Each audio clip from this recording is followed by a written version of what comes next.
Alrighty, welcome back to episode 12 of Race Review. We are at, let's check, summer race number 2 at Phoenix Kart Racing Association, and we are running the 206 senior class, and this is heat number 1.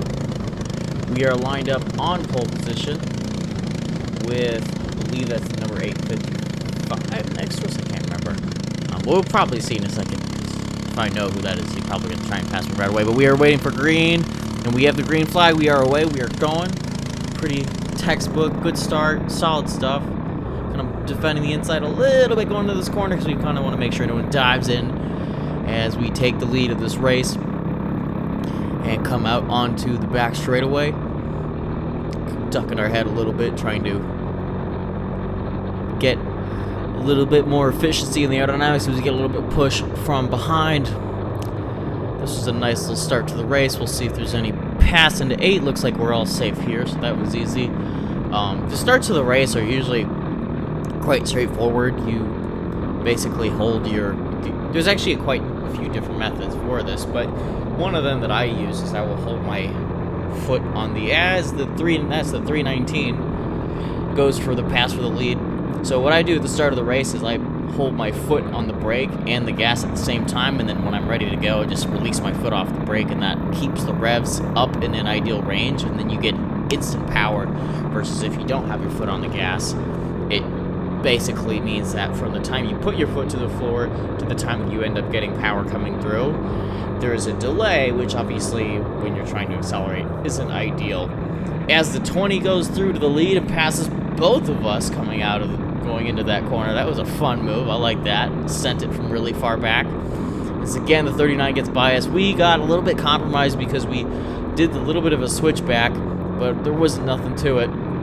As the 319 dives down again into the 20 to take the lead of this race again. He likes being in front, it seems, so we're probably just gonna let them duke it out right now, because this is the heat, of course, but when people get really aggressive and fighty like that, usually means that it's not always the best to be in front, because you're most vulnerable and you get to gather the least amount of data as that 319 cuts around the 39 and the 39 goes off the track. That wasn't very nice. I'm not sure if you saw him, but he definitely did make contact with him and moved in onto the inside in the braking zone. So now we've got the 20 in front of us in the front and the 319 in second, and we're in third. Catching up.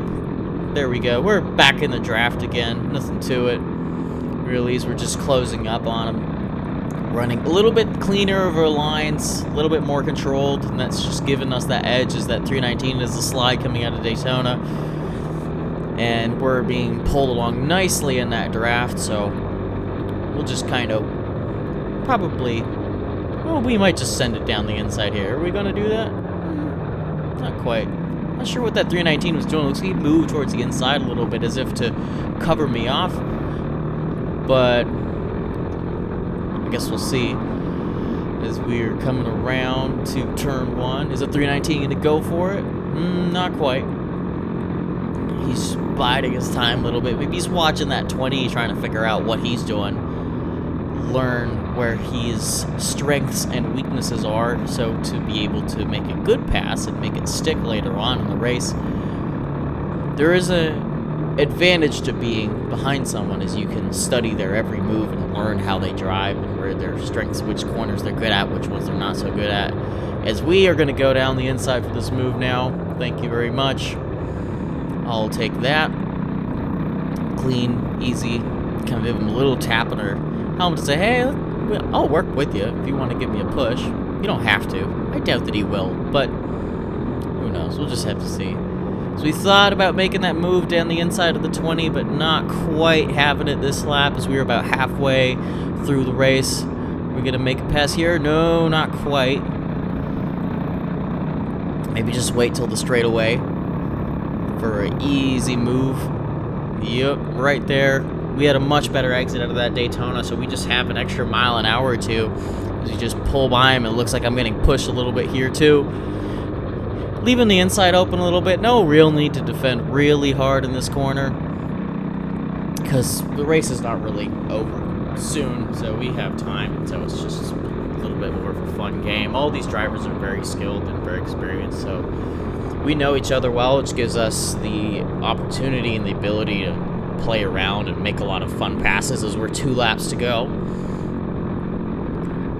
It's fun racing people you know well and that are very good racers, because you get to try a lot of cool things, and sometimes it pays off, and sometimes you make some spectacular moves, and sometimes it doesn't. But there's a certain level of trust that you know that you're not going to get run off the track as we move down the inside to defend the inside line in the straightaway, because that's the prime overtaking spot, really.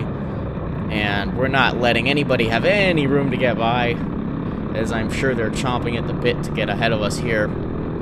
As we get towards turn 5, is anyone going to put it down the inside? Oh, he does put it down the inside, and he chops us off there. But we just put it right back down the same way on him. And gotta say, oh, I'll take that, thank you very much, as he hangs it around the outside, but we have that preferred line, and so we just kind of plant it in the middle of the track as he pushes me massively in that braking zone. Would have been a push to pass, but he couldn't quite get that figured out. So what we do now is we just block the inside of the straightaway. There's really only one more passing opportunity as long as we block this properly. So all we have to do is hang it tight around here coming into turn 8 as we get on the brakes. Clean, open it up just enough that we can get a good exit, but not bad enough, not so far enough that someone can pass me down the inside as we run wide here again, because that's a much quicker line and it's easy to hang it around the outside and get the preferred position for this corner. We just keep it tight going through turn 1, and we take the checkered flag, and that's that. Pretty fun race. And don't forget to like and subscribe, of course. You know, just slide yourself into that subscription box. Oh, I don't have it because it's my channel. Whatever.